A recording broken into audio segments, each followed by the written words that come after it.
नमस्कार.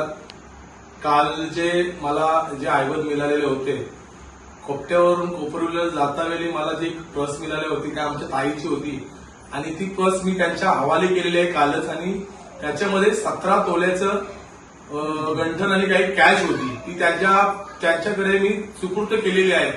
आणि ताईंना सुपूर्द करता वेळेला कालचा जो दिवस होता तो महिला दिन होता, म्हणून ताईला एक ती नवीन गिफ्ट म्हणून ती काल त्यांच्यासाठी केलेली आहे. एवढ्या ताई डिफरंट मध्ये होत्या का त्यांना जेव्हा त्यांना समजलं तेव्हा त्या एकदम टेन्शन मध्ये जाऊन बेशुद्ध पडलेल्या होत्या. जेव्हा त्यांच्या हातात मी वस्तू दिली तेव्हा पण त्या बेशुद्धच होत्या.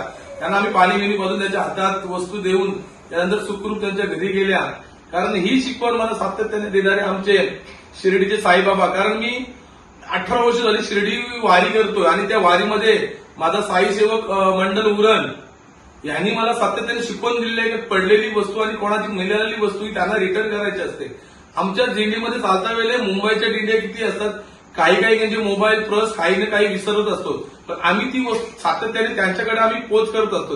ही शिकवण देणारे साईबाबा आणि माझ्या खोपटे गावातले गोपाल काकांचा आशीर्वाद माझ्यावर असणारे माझे माझे आई वडील माझा भाऊ वारकरी संप्रदायामध्ये असणारे त्यांचे माझ्यावर संस्कारात माझ्यावर माझे भोलेनाथाची कृपा असल्यामुळे सर्वांची कृपा असल्यामुळे